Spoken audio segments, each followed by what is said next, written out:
Ladies and gentlemen, welcome to Then and Now, the show we do with Jim Jatras, author of I Tried to Warn You, collective works of James George Jatras, available on Amazon, Kindle, and all your fine booksellers out there. Of course, we'd like to talk about geopolitics here and news analysis. We have some fun stuff, though, this time around, some theology, and specifically about the Pope blessing an ice cube. A 20,000-year-old ice cube. It's not just any old ice cube. Just any old ice cube will do. Or our exalted Pope, Pope Leo, and then of course we can get into some other interesting topics, especially around Russia, Ukraine, Tomahawk missiles, blue state emergencies, Israel funding campaign, Christian influencers, lions and tigers and bears. Oh my! Hi, Jim. How are you? Yay! Everything's great. Yay! Hey, speaking of which, the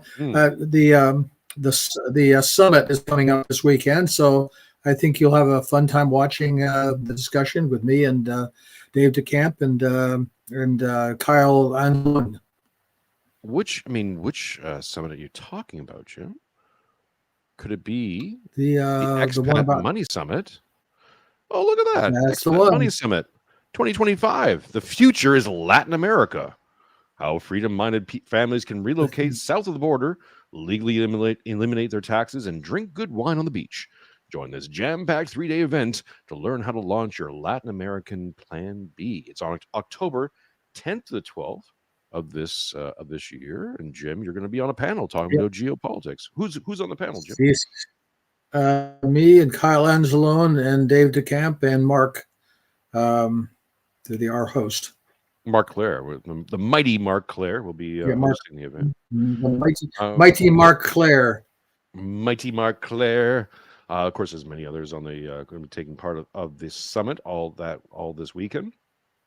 You can get free tickets if you go over to expatmoneysummit.com. That's 2025.expatmoneysummit.com. Links in the description below. You can sign up for free and get some tickets, and we'll see. Jim, what do you have your date and time set? I have no idea exactly what the time will be, but it's no. I haven't been told. I think it's under embargo. And by the way, I think our panel is a VIP panel that is not requires the payment. So sorry, some things are just too good for free. In which case, you can get 20% off of VIP packages if you use a coupon code now. So if you're a fan of the show, fan of Jim, you want to get a hold of this much vaulted information package, then you're going to sign up. Just get yourself a VIP package. Use the coupon code NOW, NOW, and get yourself 20% off, which is a good deal. So go over to Expat Money Summit, get yourself either a free ticket or a VIP ticket, and help support the show, because they like to support us. There you go. We like that. Excellent. We like people to support us. It's nice. There we go. Jim, where we want to start? We want to start with some Pope Leo, the Pope in the ice. Sure. Mr. our frozen Pope. Here's let it go, let it go. God. You're not pulling up that story from the Babylon Bee, are you? Well, we could. I mean, that one's a good one. But let's get some news from down under. Some Catholic Aussie Catholics talking about talking about the Pope and his little stunt there. So let's listen to some Aussies talk about this. This is from Sky News. All right, let's lighten things up a little bit. I think days after Donald Trump said climate change. Is it me or, lighten things up a bit about talking with the Pope, the funny Pope? We go from, is he the woke Pope or the trad Pope? Apparently he's just the funny Pope. He's just comic relief now. That's where we're at with the Vatican. A scam. The Pope has presided over a bizarre ceremony during which he blessed a block of ice. Take a look.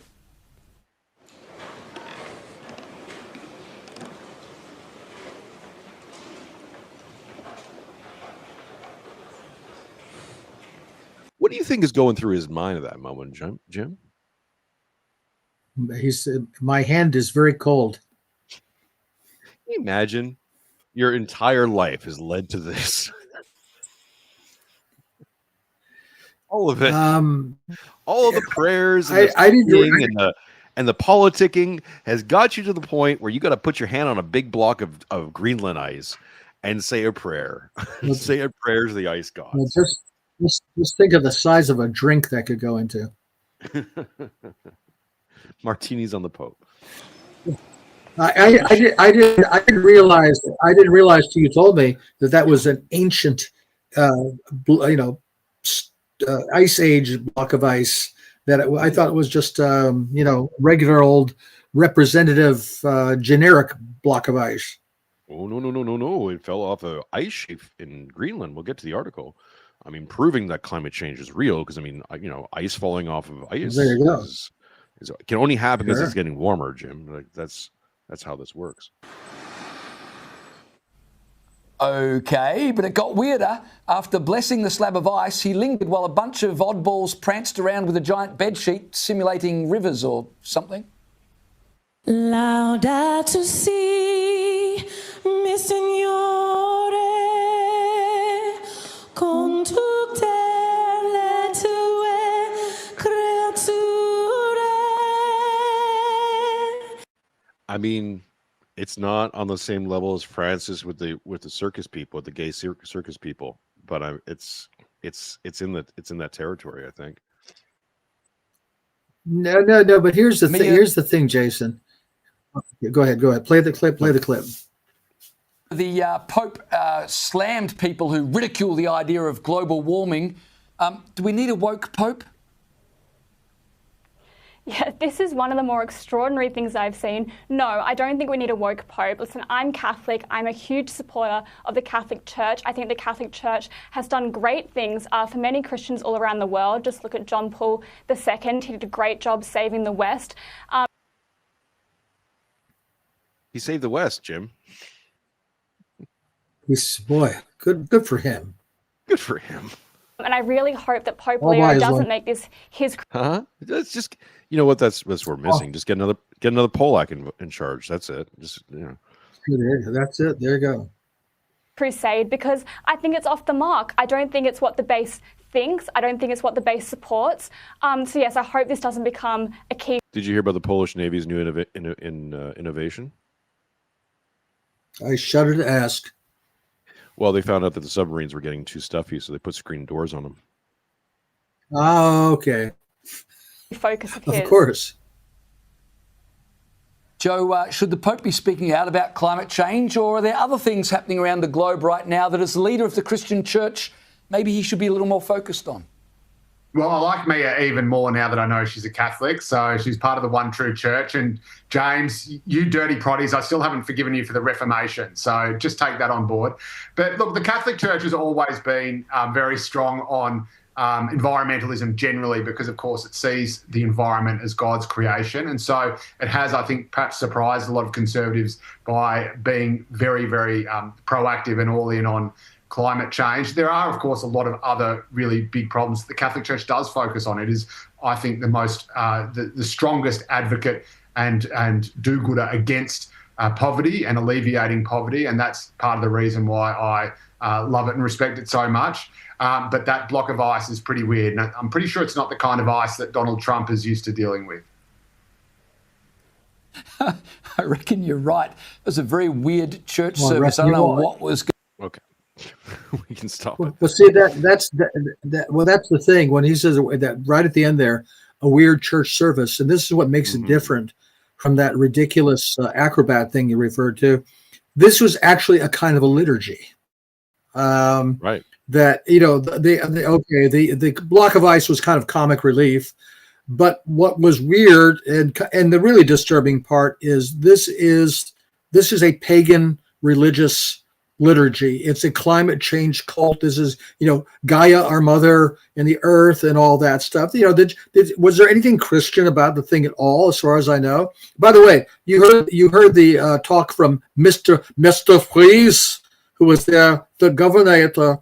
Did you hear about that? The Schwarzenegger basically admitting the use of deception and deceptive ads to try to sell people on climate change. Sort of like doing a climate version of the Daisy ad from 1964. I mean, the ice cube or block or ball or whatever the hell it is, that it's kind of bizarre. But the real story is this is more of this kind of syncretic, naturalistic, materialistic earth worship stuff that the climate cult is based on. If people don't know what Jim's referencing, Arnold Schwarzenegger also took the podium. I can find the clip, but I can just give you a brief, and said that basically the climate change narrative wasn't moving the needle. No one was really interested in emissions from their cars and all the rest of it, until they found an ad with a little girl wearing a gas mask and she couldn't breathe. Yeah. And that was the ad, and everyone was like, "Oh, well, we have to care about the earth now. Recycle." And and really, which really had nothing to do with climate change. It was about pollution and all that. Okay, fine. It was from the American Lung Association, but because they associated climate change in people's minds with pollution, little kids can't breathe, smog, and all that, they were able to sell it. I mean, it was just pure bait and switch deception. And he admitted it in front of everybody. He said the quiet part out loud. Well, they're proud of it. That's the crazy thing about it, is that they're because when you start to think about, I guess this is it. Right? When you make your whole phronema the end of suffering, or at least the reduction of suffering, then everything's fair game. So climate change is going to lead to suffering, and they create all these scenarios. It's going to flood the world, and little girls can't breathe, and all the rest of it. And so there's a suffering, and their job, right? Liberals, everyone in the liberal frame's job is to reduce suffering in some way, shape, or form. So then we have to literally fix the weather, and everything else is fair game. This is Trump's now taking a lot of shots, and getting the RFK Jr. cold stare. He met with the CEO of Pfizer recently, and is basically onboarding mRNA and all this other stuff, and people are very upset about this turn of events. The issue always is that when you start saying things like we have to cure cancer, well, and cancer is a great suffering, so we need to cure cancer. You're not asking the follow-up questions like, well, how would you do that? And you have to understand that in a lot of these people's minds, well, if the cure for cancer can only be found by sacrificing 100 million human lives, then they'll sacrifice 100 million human lives, because the cure for cancer reduces more suffering. This is the trolley cart moral situation. These are immoral people that are putting the end of suffering as the greatest moral cause. Well, then everything else is fair game. You can lie. I guess so, but even there, it's awfully selective. I mean, there were some statistics released recently about the number of Christians that have been murdered in Nigeria by jihad groups, and a very large percentage of them Catholics. Maybe Pope Leo has spoken out on this, or maybe he's devoting some fraction to the time and effort he puts into climate change and migration and the rest of it to standing up for his own flock that are being martyred in these places. But I sure haven't seen it. Well, you put out an interesting post recently we can talk about this directly, because it's a very good post. This is why people need to follow Jim over on X. Where do we want to take it from? We'll take it from here. Let's put it on the screen so people can see me stumbling through my words. Help me out, Jim, as always. So this is from a few days ago. It's been an interesting week for the two largest Western denominations that call themselves Catholic. Just a few days ago, many Roman Catholics voiced understandable dismay at Pope Leo's latest burlesque utterances about Bergogliesque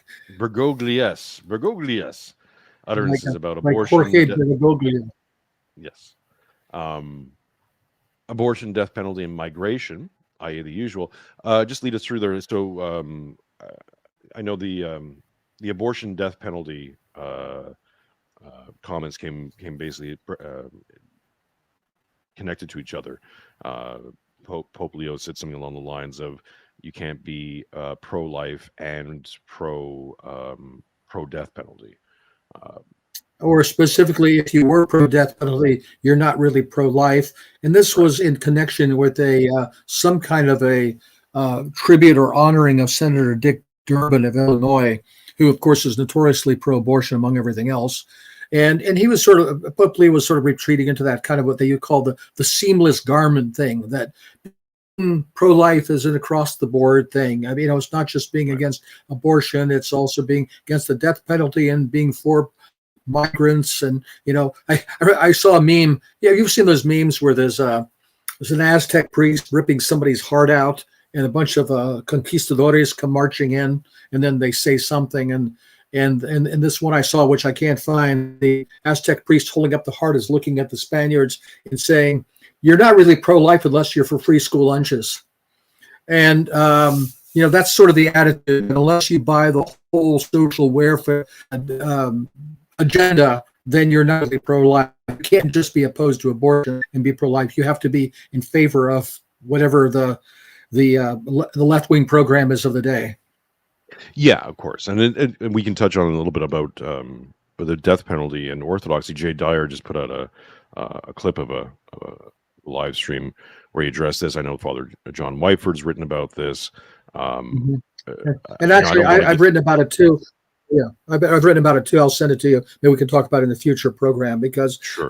It's sort of like pacifism. If you're Orthodox, you can be against war. You can be against the death penalty. As a personal opinion and a personal podvig, even you can say, look, I'd rather die than do violence even to a wrongdoer and so forth. But you cannot claim that is the church's position. There's nothing in the fathers, nothing in the councils, and of course the scriptures that the church has always favored mercy. The church has always called for lenience in application of severity, but they've never said in any circumstances that the death penalty is wrong. Yeah, I mean, it gets in. I mean, His Eminence Kirill has talked about this because in Russia, I don't know if they have the death penalty at all. Yeah, it's still on the book. There's a moratorium. Right. And again, it can obviously differ on when and where you are. That gets into powers and principalities, and again, maybe we'll do a whole episode on it in the future. But essentially, yeah, it's. I've heard some people say you can't be Christian and support the death penalty, and it's like, well, look, these two things don't cancel each other out the way you think they do. Certainly, like you said, you can have a personal opinion about that, and that's fine. But when you get into what the church, specifically what the church doctrine is about, yeah, you're not going to find any actual support for that. Just briefly, death, $5. Appreciate you. Yep, go ahead. Sorry, and this is where it gets very ticklish for the Roman Catholic Church with all the Pope-splaining and infallibility and all the rest of it, because this clearly falls under faith and morals. And look, anybody who's at all honest realizes that Pope Francis changed church doctrine. He said that the death penalty is unacceptable in all circumstances. I mean, the hedge was that the conditions of modern life are so uniquely different from anything else that's ever existed in history that there's no possible justification for applying the death penalty, which, all right, I suppose the best you could say for that is it's stupid as a factual matter, and is the Pope infallible on factual matters? I suppose he must be if he's teaching on faith and morals, which he is. And then you have then umpteen statements by popes endorsing the death penalty in the past. So, to claim that somehow his teaching on faith and morals is infallible and that it changed and that's not a problem, just sort of the points about how really corrupt the institution and the teaching authority of the Roman Catholic Church has become. And of course, again, back to our climate, ice cube stuff like that, and migration and all the rest of it. It's I don't even know what to say. $5 from Death. Thank you, Death. Apropos right now. Hey, Jim, do you think all this chaos is due to Israel shooting the gun and pivoting to China and Russia as their main geopolitical threats? Continued. Israel shooting the gun, and who's pivoting to China? Israel. Israel's now trying to blame the Charlie Kirk assassination on China. I see. Yeah. We'll get to Israel a little bit later. Death. I have a piece about Israel funding Christian influencers, but just to finish your follow up, like it was in the pivot to Iraq, Iran as the main enemies of Israel, they are jumping ahead of themselves with Iran, just like in the 1990s. I don't know what the question is here. I guess Iran has been. The question is it Israel's fault? Yes. Is what Israel's fault? Everything, Jim. I don't know. When in doubt.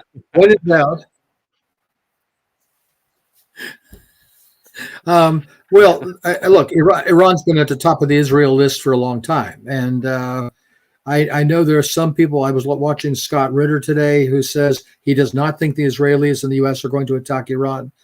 I disagree with him. I think we are. I think the Israelis have to move forward. Netanyahu cannot afford to let peace break out. He can't afford to let the job be half done. He knows he's losing support among the American people, and he also knows he has a president in his pocket. So you do the math. I mean, his support in Israel is an interesting one to look at. It's. I mean, I don't know. It's hard to get a true pulse because you see some poll results and it looks like he's in really hot water with his own people, and other ones where there's full-throated support for what's going on, at least in Gaza. So, I mean, who knows? I made the prediction a while back, and I still stand by it that I think him and Likud are cooked. How well cooked they are, that's a debatable thing. We're going to find out, I guess. But I think eventually, and I mean, not just in 20 years' time, not when he just passes away, but I think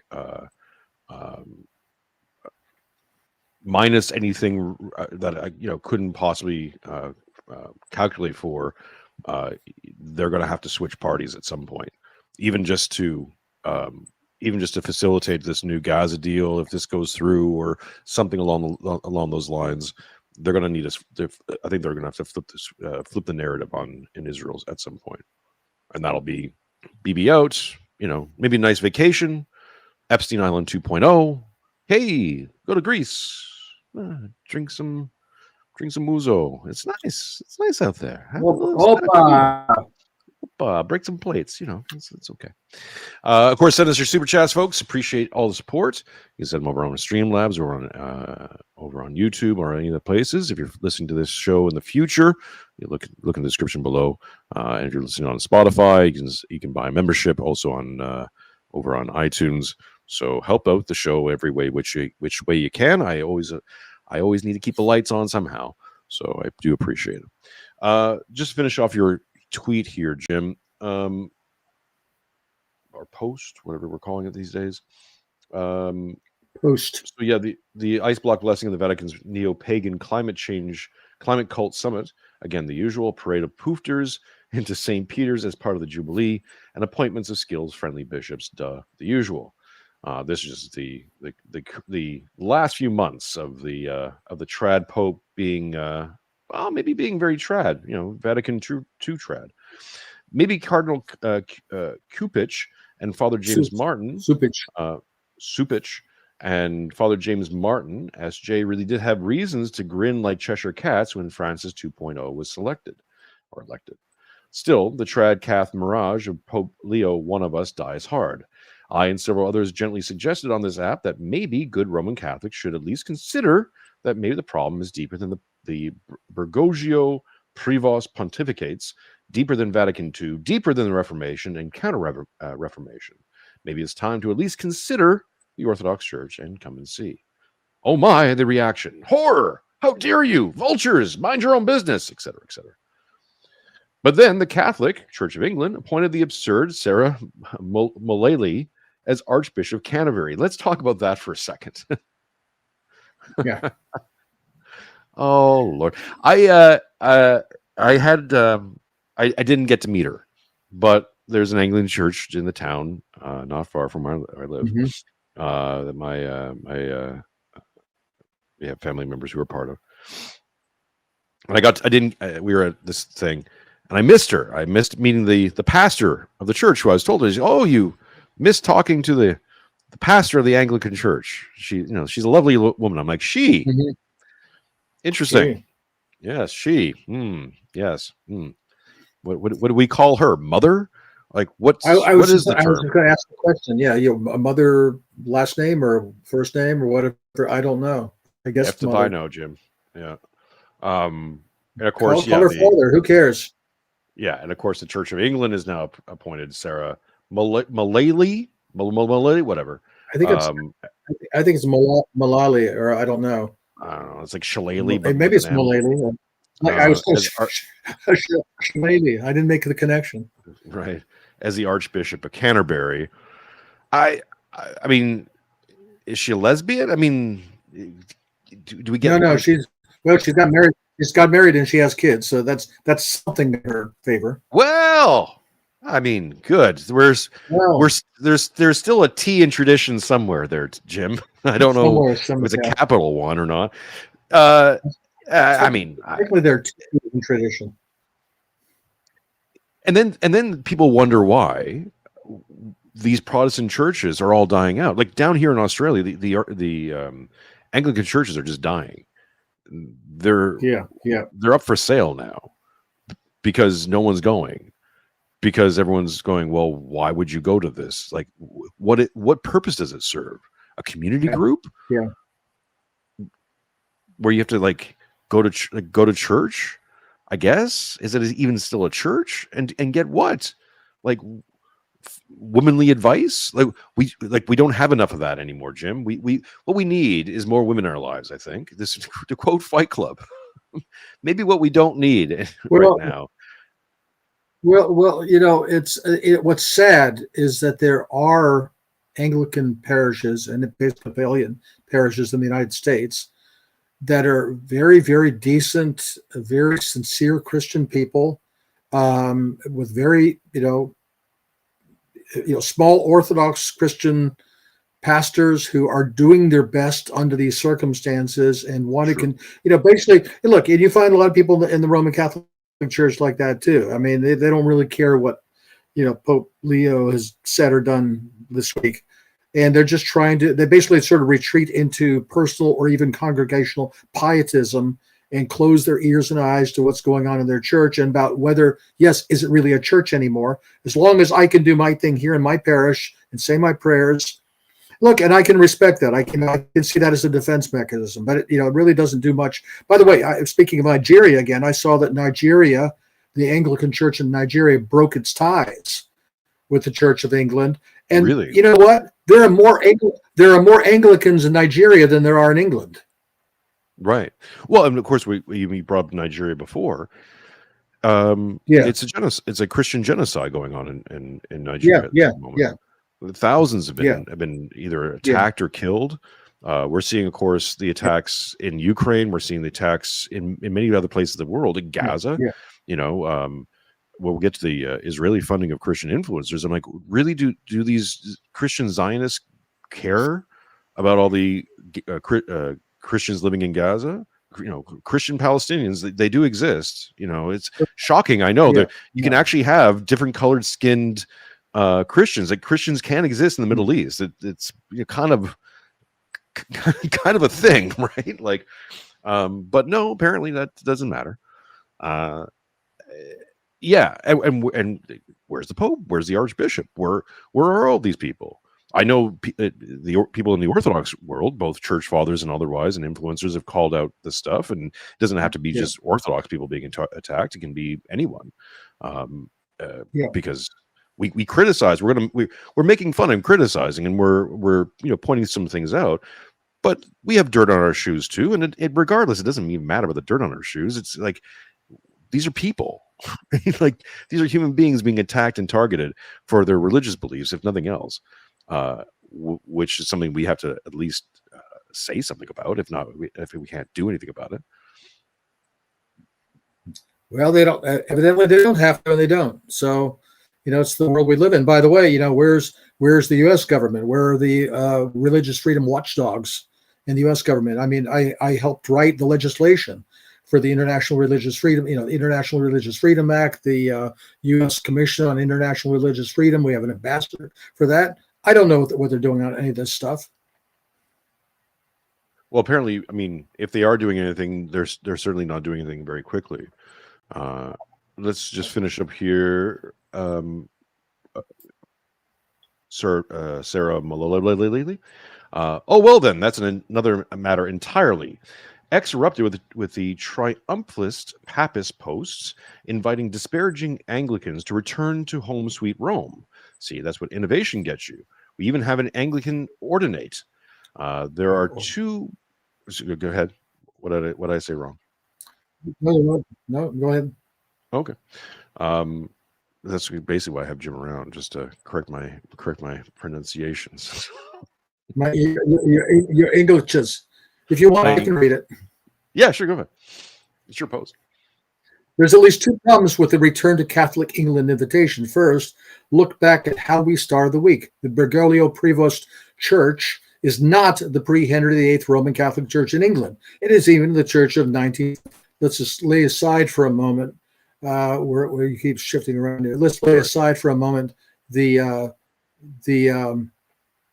sedevacantist fantasy. Far from a rock, it's a kaleidoscope of innovation, just a few steps behind its offshoot Anglicanism. Second, while it's true, at the risk of further annoying the redoubtable Father Calvin Robinson, that Roman Catholicism was the religion of England and the West in the centuries immediately preceding the Reformation, that church was very, very different from the church of the first Christian millennium. Yes, in the pre-schism church, the Pope of Rome became increasingly dominant throughout the West, but even that was the result of a centuries-long process of centralization and held primacy among the patriarchates. But primacy among is not the same as supremacy over, both spiritual and temporal, and infallibility, dogmatized, and I give the names of the various documents. Yes, the Filioque slowly gained traction in the West, starting in Spain in 589 and added in England in 680 as a misguided counter to monothelitism, but its addition to the creed was long resisted in Rome until 1014. It wasn't until finally dogmatized with its current heretical meaning until Lyon 1274. There was no Immaculate Conception dogmatizing. Let's just stop there. Let's just stop there for a second for those who may not be following along with what the Filioque is all about. Filioque. Give us a brief description, and then why it was added as a counter to. I'm going to bother saying it. Well, the short answer, the Filioque is the 8th article of the Nicene Creed, and I believe in the Holy Spirit of the Lord, the giver of life, who proceeds from the Father. The West added "and from the Son," meaning that the Spirit has not just one cause, the Father, but two causes, the Father and the Son. This seems to have originally been a philosophical speculation by St. Augustine without any particular heretical intent behind it. It was first added to the Creed, as far as we know, in Spain in 589, I believe the Third Synod of Toledo, probably because it was already in a Frankish creed called the Athanasian Creed, which had nothing to do with St. Athanasius, and they thought it was in there already as a counter to Arianism. Then in 680 in England, it seems to have been put in there as a counter to monothelitism, which is the doctrine that Christ only had one will, which is the divine will, and did not have will. So they wanted to emphasize Christ's strength of his divinity by putting the filioque in the creed. I mean, again, there's a lot of inside baseball here. The bottom line is Rome was resistant to it for a long time. They knew it was a problem with the East. Various popes may have accepted it as a theological concept, but they knew it should not be in the creed. Pope St. Leo the Great even put the creed without the filioque on doors in both Latin and Greek to show that this was the creed. It could not be changed, and then they changed it. And again, that was in 1014 when they first put it in the creed in Rome, and that was done actually at the behest of the German Emperor Henry II, who would insist on, because the creed was already in that form up in Germany. And at that point, that's when things between the East and the West started to pass the point of no return. Okay, so then we get to there's no Immaculate Conception, dogmatized in 1954. Do you want to explain to the nice people what that's all about? Well, again, most people, including most Roman Catholics, if you say Immaculate Conception, they think the virgin birth of Christ, that Christ was born of a virgin. That's not what that is. The Immaculate Conception is a doctrine solely belonging to the Roman Catholic Church, that the Virgin Mary was conceived in the womb of her mother, Saint Anna, without original sin. And again, this was a philosophical speculation of the scholastics. Even such people as Thomas Aquinas and Bernard of Clairvaux, who are considered saints in the Roman Catholic Church, did not accept this doctrine when it was first promulgated back in the 1200s, because they said this is an innovation. This is not what we have received from our tradition, and which of course is our objection to it, among other things. But it gained steady support, and eventually was dogmatized in 1954. Right, and that would be basically creating a divine nature for Mary as well, which gets into. Well, it comes awfully close to, or at least something close to, like Christ's humanless nature, because you're basically saying she had no she had no consequences of the fall of our first ancestors, Adam and Eve, like all the rest of us. Which also then begs the question: why did she die? Because she should not have been subject to death yet, and that's one reason why even the Immaculate Conception doctrine and the doctrine of the Assumption, which is also called the Dormition in Orthodoxy, it's a little ambiguous in Roman Catholicism. Did she in fact die? They say at the point of her death, she was resurrected and taken into heaven bodily. If it's at the point of death, did she in fact die? Whereas for us, Dormition, it's clear she died. And the apostles were all gathered from the four ends of the earth to be there with her body, and so which then was assumed into heaven and reunited with her soul. And just again, some of these differences sound very, very subtle, but they have profound theological consequences if you think them through. Yeah, I mean, that's basically, yeah, thank you for summarizing that, because that's when I was first getting into Orthodoxy, and even looking at the parsing out the filioque with the creed, and initially I just thought this is sort of like theological posturing, back and forth, and then when you actually start to understand the entailments of not just the schism, but getting the creed right and getting the Trinity right, it's a cornerstone of the religion. When you start getting these things wrong, the entailments and the let's say derivations get extreme, right? It's maybe not at its inception, arguably, but certainly 2,000 years on, we go, oh well, that's how you got here, right? Like now you're blessing an ice cube. Yeah. See, like no doubt about it. And in fact, it is time Saint Photius the Great. When he wrote First Against the Filioque, he said, he explained, I can't go into all the details here. He said, if you do this, eventually it's going to lead to atheism.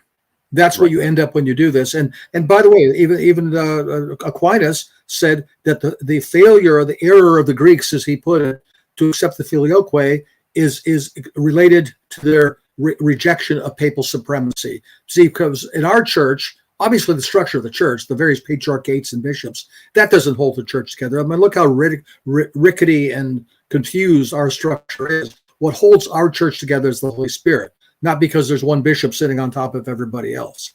Right, exactly. Okay, let me just do this. It works better. By the way, there's a comment here.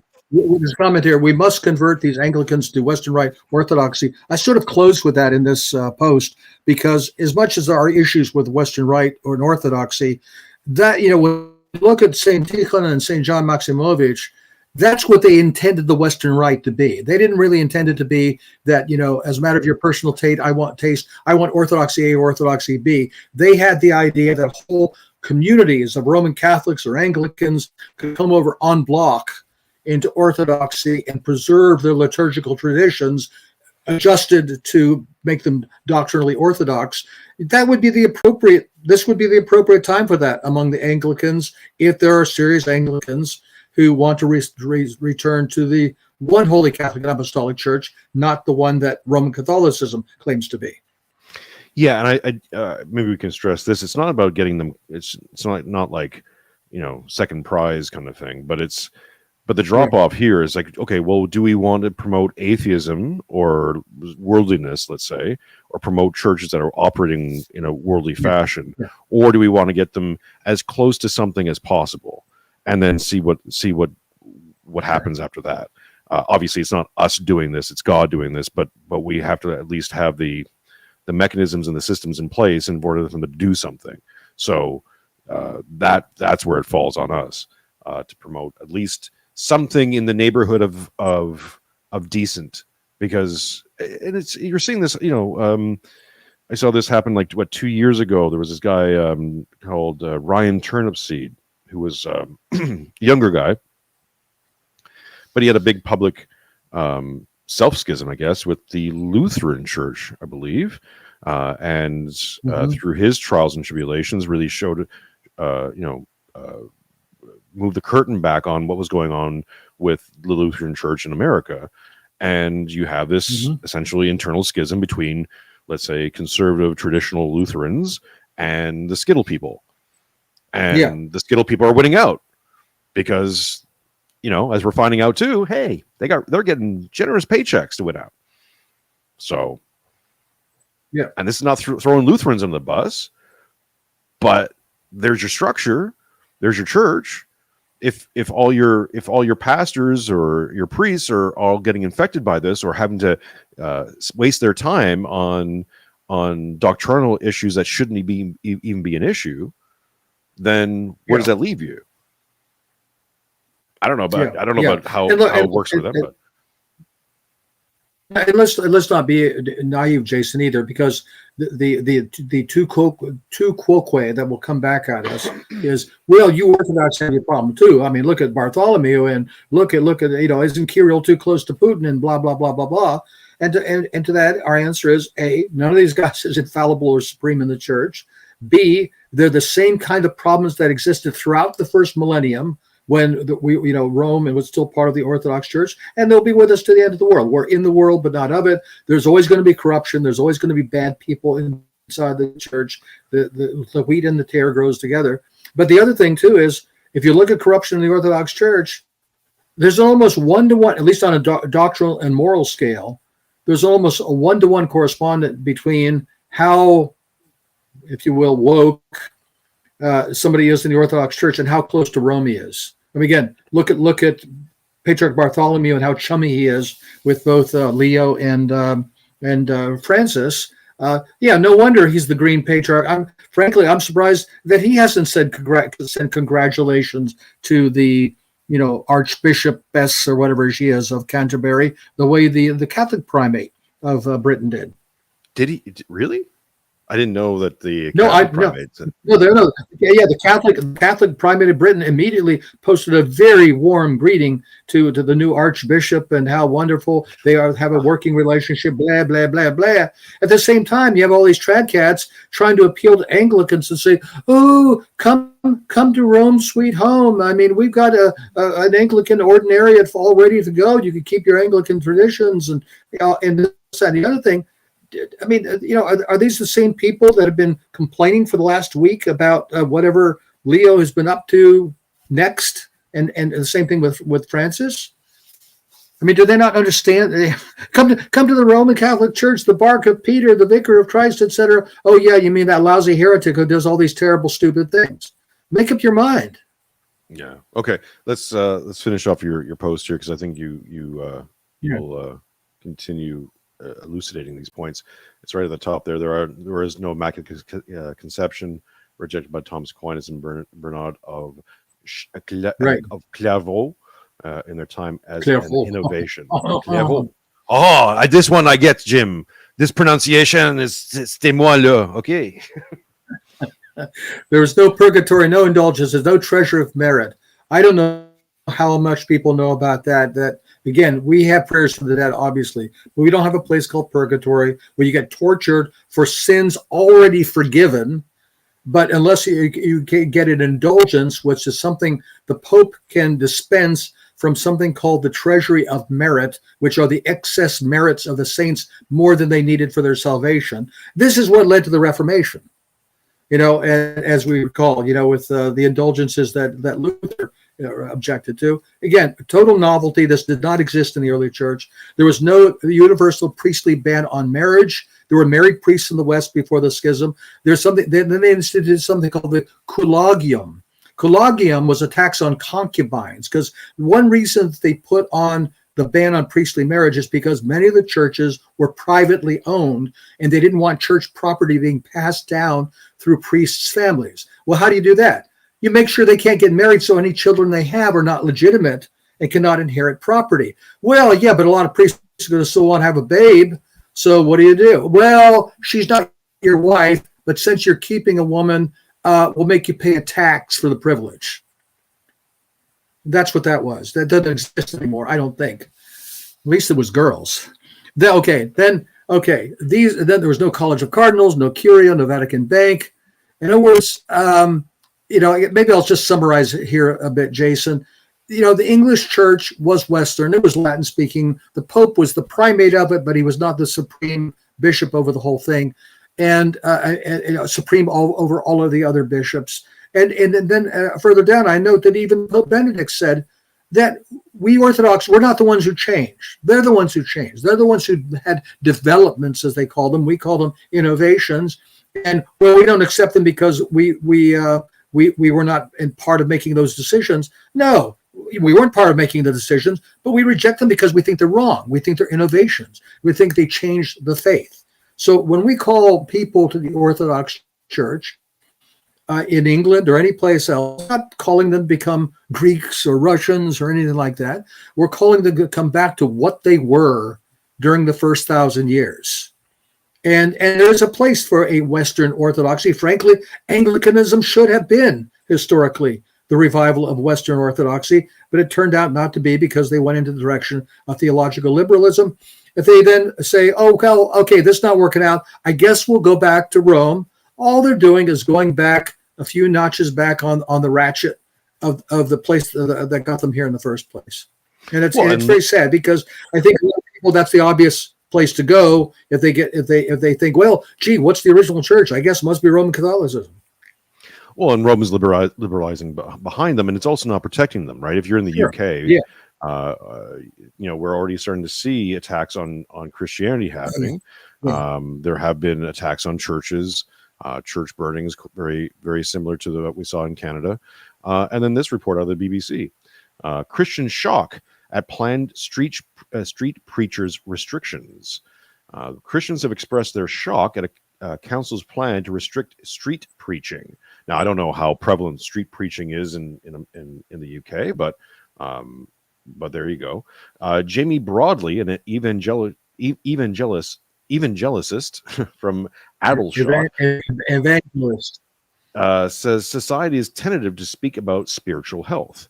He has reached to Rushmore's council proposed injunction to restrict the behavior of people preaching within the town centre of Addleshot and Farnsborough. The council has said it does not in any way want to prevent freedom of speech. Mr. Broadley said this kind of limiting of expression leads to a weaker society. He said that he believes Christians are treated differently to other religions. This kind of thing was happening against Muslims, the Muslims would be screaming Islamophobia, he said. Mr. Broadley added there was no equivalent word for this kind of restriction to Christians. Very true. He added that Christians are prepared to take punches, but sometimes Christians take too many punches for too long. The council displayed notifications on of the application on lampposts across the district. The initial paperwork sent to the court and shared with the BBC show that the council claims to tackle hostile and nuanced behavior, but made clear that that defendants would still be allowed to place written material on a stand or on the floor for others to take with them. Oh, that's very, very big of them. The document showed at least 16 separate complaints reported by local businesses, residences, and market stall holders between October 2023 and November 2024. 16, Jim. 16. Now, these are small towns. So maybe there's only 17 businesses in the town. I can't say. I don't know. The claims forms of the activities of the preachers, who are described as males and females from different backgrounds, have caused harassment, alarm, distress, and a public nuisance, especially with respect to use of a loudspeaker and aggressively approaching members of the public. Among the claims, complaints of the preachers have made homophobic and disablest comments, laid hands on children without parental permission, and claimed members of the public have evil spirits within them. Which, I mean, well, wait a minute, they probably do. They probably. I'm just going to say. I mean, have you sprinkled some holy water? See if they hiss. The Rushmore Council spokesperson said the council began this action in response to a significant number of complaints from residents and businesses about behavior of some street preachers in Farnsborough and Aldershot town centers nearly 2 years ago. The council would like to emphasize that we understand the sensitive nature of this issue, and the legal action is not intended to prevent peaceful groups of any faith, including Christianity, from preaching or in any way prevent freedom of speech. The council applied to adjourn the hearing to allow it further time to consult with faith and community leaders, which you'd think they would actually have done the consultations before this, but hey, there you go. So, I haven't heard anything. I mean, sure, maybe these guys are a real nuisance. Maybe they're putting Brother Nathaniel to shame. Who knows, right? It's possible, but like as pointed out, if it was Islamic preachers or prayer music blasted out of speakers, which you have all over London and many bureaus, no one says anything about that. Yeah, and we've well, that's the thing. I mean, if that were the issue, you could have regulations that says limiting the use of loudspeakers, certain decibel levels, or nothing with regard to the content of what is being said. It would apply to commercial speech, every other kind of speech. You can't come up and scream in somebody's face. You can't, rage and harassing behavior, lay hands on things. There are all sorts of things that if they were truly harassing people. But if somebody's saying, I don't like what the person's saying and that offends me, well, that's not, I mean, again, you know why? You know what it is, Jason? They got no First Amendment because they got no Second Amendment. That's their problem. Yeah, very true. I mean, but also, I mean, we certainly have seen this happen in other places as well. The attack on Christianity in America up until very recently, anyways. I mean, in America, they're just shooting Christian influencers. So. Both the First and Second Amendments isn't really stopping that. So there's a but it may I understand where you're coming from. It may become the solution to it, though. We'll find out. Fair enough. There's certainly no other response other than, like, I guess, writing sternly written letters to council or pleading to council, who've already said we're not listening to you. Much like the digital ID thing that's going on with Starmer. Like, I saw that people were like, we're going to write a petition, and there's like, oh, look, there's millions of people who've signed this petition. I'm like, they don't care about your petition. What? I'm pretty sure that just great. You just gave them a whole bunch of names. Fantastic. What else are you going to do? Give them your street address? Just turn yourself in. Why don't you? Like, beat yourself up. It would save the police some time. It does make you wonder when you see some of these scenes. I think you must have seen the one post where a woman was objecting to Muslims with loudspeakers. She would have been one of the people complaining about being harassed. And she was saying, this is not right. You're making too much noise. And this is a Christian country. And then they arrested her. And they arrested her and took her away. And it makes you wonder, what kind of people do they have serving the police now? Although I've noticed that a lot of the police are Muslim now too. Well, they arrested a woman in the UK for standing outside of an abortion center and quietly praying. And the community is saying that not just quietly, silently praying. She was saying nothing, and I can remember the policewoman walked up to her and said, "Ma'am, are you praying?" She wanted to know what she was thinking. Were you thinking prairie stuff in your head? You know? Well, and what kind of nonsense is that? The community note on that video was like, "Well, this woman has been involved in anti-abortion stuff before." It's like, yeah, okay, fair, but she's just standing there, right? Like her presence apparently is disturbing people, which you know, I've started experiencing this more and more with my catechism. Like it's a thing that starts to happen where all of a sudden you walk into a room and people are upset. And you're like, well, I didn't even say anything. Usually I have to say something for people to get upset about that. Yeah. It doesn't take very long. But but I'll just walk into a room, no cross showing, nothing. And people are looking at me weird. I'm like, what? Do I smell weird? Like this is why I don't leave the house. I think something, well, obviously we know this is spiritual warfare, but it's something is happening. And it's happening fast now. Yeah. Now, I haven't listened to the whole thing. I'll listen to it today. Just on Tucker Carlson, he had a guy on openly talking about occultism happening in Hollywood and in the West and in places of power. Like, you know, demons now are getting mentioned all the time. Like this is coming to a head. It's getting hot up there. There's some global warming. There's it's just not the kind that they're talking about. Do you remember the movie? Remember the movie Gangs of New York? Mm-hmm. Did you ever see that? Just before the one Irishman gets hanged, Bill says, "See you in the hot country."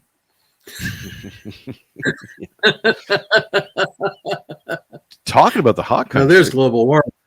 Talking about the hot country, our little oasis in the Middle East. Israel, this is from newsantiwar.com. Israel to spend up to $4.1 million on propaganda campaign targeting American Christians. Now, I remember when when Russians were accused of doing some Facebook stuff for the 2016 election. This is high treason.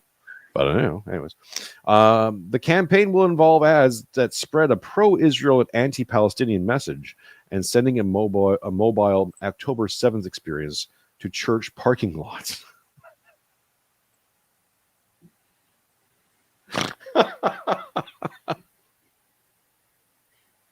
Where I don't see the parking lots. Where's that? Oh yeah, no, where's that? And sending a mobile October 7th experience. What do they have? Like a roller coaster? Is it a fairground? It's what are they? Did they use ultralights during that attack? You know, ultralight. Oh no! Look, they're over the wall. Look, they got. It's the Muhammad on a trike with a helicopter wheel coming over the wall. Oh, what are we gonna do? Quick, throw a glow stick at him. Just sorry, folks. Maybe they can do it like one of those Disney rides with the big screen and the chair that moves around and stuff like that. Lord have mercy. Well, it actually. Well, Jason, look at the bright side here. Look at the bright side. Well, go back to the screen. Go back to the screen there a second. I want to read something. What do you mean? You mean the lox and bagel? No. The Jewish Telegraphic Agency reported on a federal filing under the Foreign Agents Registration Act that shows the Israeli ministry hired a newly formed U.S.-based firm, Show Faith by Works LLC, which will target churchgoers. This is interesting because I'd have to go and look what the FARA filings for Israel look like, but they're generally pretty meager. I mean, like, for example, people have been saying, well, AIPAC should register under FARA and so forth. And most of the activities on behalf of Israel don't register under FARA.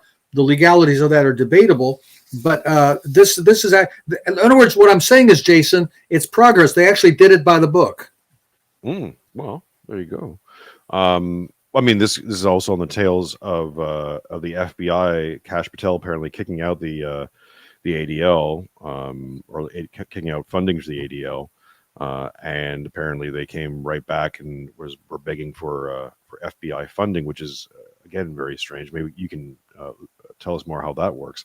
But just briefly, the campaign will also involve creating a mobile October 7th experience that will visit Christian colleges, churches, and events. The document says that the experience will involve a custom-built trailer designed by Hollywood experts, virtual reality headsets, set pieces, and a full-length TVs for an interactive experience. You'll be right there, Jim. Right there in the desert. Anyways, the filing lists hundreds of churches in California, Texas, Colorado, and Arizona that will be targeted by the information campaign. According to an invoice, Show Faith by Works expects to receive $3.25 million from the Israeli Foreign Ministry over a 5-month period, and includes a potential additional $835,000 for equipment and expansion of the campaign. The document says, go ahead. What's interesting too is this seems to be targeted toward American evangelicals that are traditionally their most dedicated base here in the United States. I mean, this shows a real defensiveness and concern on the part of the Israelis if they feel they need to shore up that base. I mean, this is like, telling them to support Israel is like telling Napoleon telling a drummer boy to drum. I mean, you don't need to encourage them. The fact that they feel they need to appeal to this audience shows that they've got a problem. Well, I mean, so here's the obvious question then, right? This is beggars the question. Is this more points towards the possible Israeli involvement, let's call that, with the Charlie Kirk assassination? Or do we think this is more points against? I think this is more points against, because the whole thing that underpins the Charlie Kirk thing was that apparently Kirk and Candace Owens apparently released some DMs or something like that, saying that Kirk was finally done with it and he was walking away from the pro-Israel whatever. And okay, fine. He's losing funders, right? They were pulling funding from him. That's what made him do it. I mean, that just means that if they had reinstated the funding, then maybe he would have been less anti. I mean, whatever, right? Who knows? Let's not speculate on the intentions of a dead man. But I just don't think that they go right to assassination. There's many other ways of trying to get him back on, or curb him, or do other things before they get right to the pew-pews, right? But that's just my humble opinion. What do you think, Jim? Well, you think it's Azov, right? I believe it's Azov, yeah. Well, City of London. Well, whatever. International, international body.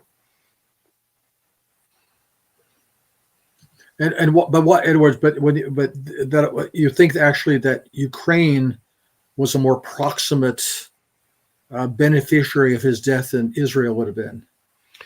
I think there is a tactic that's used by Britain. We'll just call it Britain. That is always seeking to create division, right? Because that tends to be the playbook. Create division and confusion, and profit and rule from the chaos. We've seen this throughout the Middle East. This is a Middle East strategy. We saw this in the Balkans. We've seen this. Wherever Ukraine, right? They're seeing the divisions in Ukraine from 91. It's telling that in Ukraine there's 2 official languages, right? Technically Ukrainian, or it became Ukrainian after they had to reinvent the language, and British and English. Oh, I didn't know they had made English an official language. Oh, when did they do that? 91, 92, whatever. Wow. By the way, somebody here, Death, this is like the tunnel of hate from South Park. I'm sorry, that broke the voice. saw that whole episode of the Museum of Tolerance. Never forget. How could you I don't forget? know if you've How could you forget when we had the VR goggles? It's right. You're right there. It's like they should do it in Auschwitz. It's like you could feel the furnace. It gets sweaty. It's not the heat. It's the humidity in this thing. Oi, I'm schwitzing in the. You go through the tunnel and then you're in a dark. It's just like a little car going through a dark tunnel, and you hear all these voices screaming out these various racial and ethnic epithets, and then afterward, Cartman's saying, "I'm going to go again. I want to go again. I want to go again."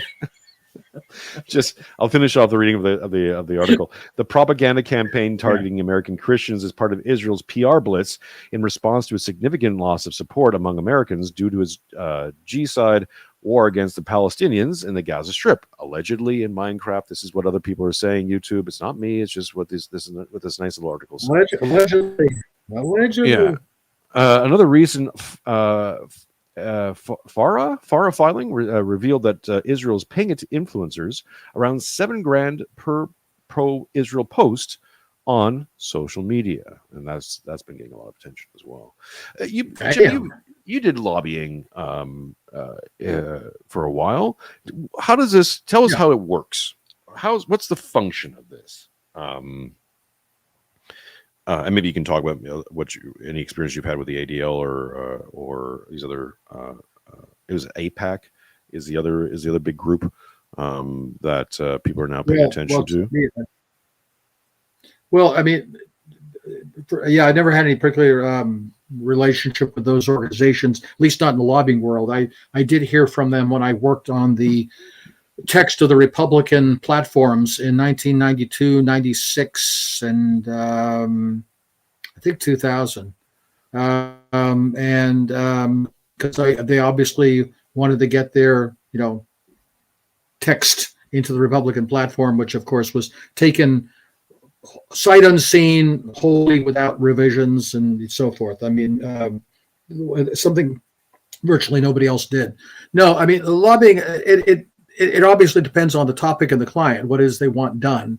Sometimes it's simply going to see congressmen and senators and their staff to explain an issue and why you either favor or oppose a certain piece of legislation to your client's benefit. Like, for example, when I worked for the government of India, it was to change U.S. laws that made it illegal for American firms to develop civilian nuclear technology in India. In other words, if you're an American firm, you could not build a nuclear power plant in India. The French could, the Russians could, but the American firms could not, because India was a bad country that had detonated a bomb outside of the non-proliferation treaty. So they wanted to get that law changed.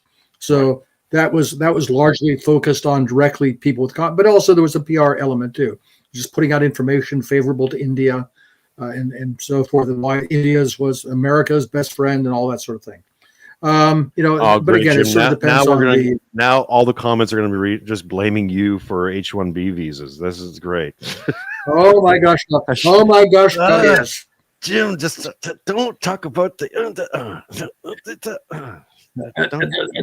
He means the feathers, not the dots.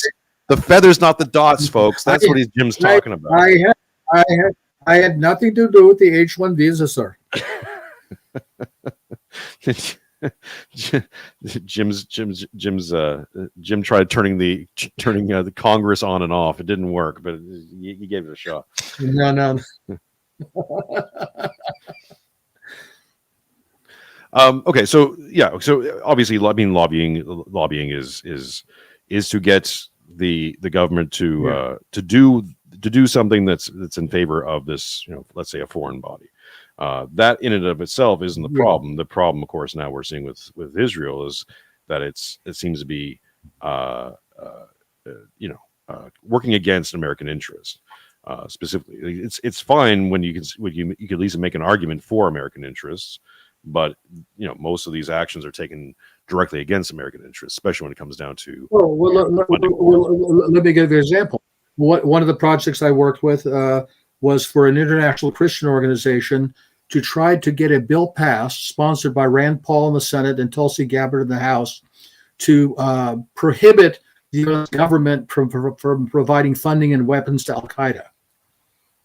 Now, isn't your first reaction, why do we need a law to prohibit the U.S. government from funding and arming Al-Qaeda? And the next question is, why is it impossible to get that law passed? You'd think it'd be like falling off a log, right? Oh, yeah, stop funding and arming Al-Qaeda. Where do I sign? Oh, no, that's not the way it works. It's like Fast and Furious, but with more sand. Jeff says a strategy of tension is the British Empire tactic. Exactly. This is basically a cornerstone for why I think it was. Let's say the British using Azov agents rather than Mossad. And Four Stringer says, "Security, please. Security. Oh yes, sir. We like the security, sir. Yes." We'll end this with a little bit of a Jon Stewart rant, since we're talking about our fine fellows. Boy. One of the finest fellows there are. Because, what we maybe need less in this world, other than women telling us more about what to do and how to be Christians, is secular Jews telling us how to be Christians. Here's a Jon Stewart rant. Oh, yes. Hang on a second here. You just want that person to... Now, just to give a little context, he's going off on, I guess, Republicans in general. That bugaboo. You just want that person to give you your country back because you feel that you're this country's rightful owners. There's only one problem with that. This country isn't yours. You don't own it. It never was. There is no real America. You don't own it. You don't own patriotism. You don't own Christianity. You sure as hell don't own respect for the bravery and sacrifice of military, police, and firefighters. Trust me. I saw a lot of people on the convention floor in Cleveland with their Blue Lives Matter rhetoric who either remained silent or actively fought against the 9/11 First Responders Bill reauthorization. I see you and I see you.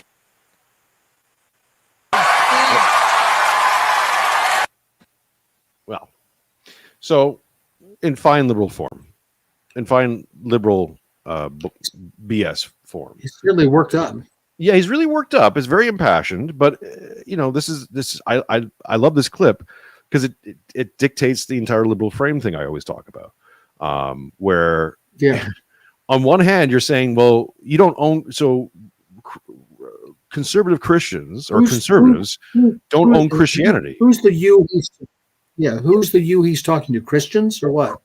Conservative Christians, MAGA, not Jon Stewart's audience. Everyone who's not Jon Stewart's audience, that's who he's addressing it to. So who does own America? Or he's saying there is no America.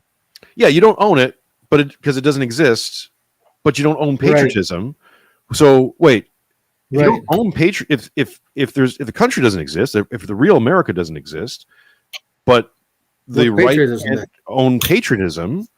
So because the left can be patriotic for a thing that doesn't exist, I don't, right? But contradictions, don't pay any mind to them, Jim. Just keep talking, and maybe it'll make sense eventually, someday. Who knows, right? It's perfect, because it's like, well, there's even that term, real America. What the hell does that mean? Yeah. Is progressive America I think real America? What's that? No, I know what I think it means. I mean, this is something that I've tried to be consistent about, and a lot of people who even fit the definition don't accept it. To me, America is and always was an ethnic state founded by the English settlers and their descendants who founded the Republic, and that's why we're speaking English. That's why we had the Constitution we had, and so on and so forth. And I think there is or was an American nation in the same way there's a French nation or an English nation or a Spanish nation and so forth. Unfortunately, most of these people who belong to that nation, that ethnos, do not have any idea of no concept of ethnic self-awareness, which means the future does not look bright. Well, I tried to warn you. You did try to warn him. But it's also the impetus would be behind your post, because a lot of people will say about the Eastern Orthodoxy that America can't be Eastern Orthodoxy because it's not ethnically Eastern European or Greek or whatever. Right. To that point, it's like, well, then you're not obeying your own roots, even. Yeah. Because what are you then? If you want to say that you're an Anglo culture, I live in Australia, which is very much an Anglo culture. Living in Canada, I live between a Franco province and the rest of the English country. Like, I get it. Yeah. Like, I can poo-poo it all you want, but that's what that's the chips you're given. You got to play the game, and you can't just make it into something that it's not. But what I would emphasize too, especially for English people, since obviously I've been assimilated in this country for 100 years or so, is that yes, truth and your identity don't have to be in conflict with each other. I mean, if you're somebody of an Anglo-Saxon or English background, you could say, well, Anglicanism is my tradition. Well, what was before that? Well, it was Roman Catholicism. Well, what was it before that? It was the England of the first millennium. It was, Cuthbert and Aidan and Venerable Bede and all the saints of the Anglo-Saxon Church, which is a fully Orthodox identity and a fully English identity, and that's the one we would want to point to. Obviously, that requires a little bit of thought, and thought isn't always in high supply these days. Yeah, well, and of course, we don't want to give the neo-pagans any more room to breathe than they're granting themselves, because then you go, well, let's go further back. Let's go to Charlemagne. Let's go to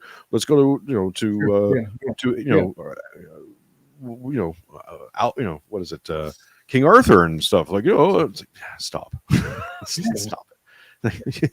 You can go far back until you don't have a civilization anymore. Like, you can go back to like 20,000-year-old ice cubes. You want to bless those too? Like, where do you got to draw a line somewhere? Wait a minute. That's what he was doing. That's what he was doing. See how he circled back? See, still got it. He was saying he's an ultra traditionalist. He's more trad than the trad cats. He's getting back to the original waters, Jim. To the original Ice waters. Age Catholic. Yeah, maybe he's confused. Maybe he's just thought he dropped from the firmament. Ladies and gentlemen, folks, thank you so much. Of course, go get your copy of I Tried to Warn You, the collective works of James George Jatras. Go over to Expat Money Summit, get yourself a VIP package, and go see Jim on the geopolitical panel this weekend. And continue to support the show any which way you can. Send us your super chats, send your love over on Streamlabs, over on PayPal, or at least leave a like, a sub, a comment. A comment's nice, but a little comment, little thing, It could be nice. Like. Just if you press the button, it's free to do the thing. Buy a membership, $2.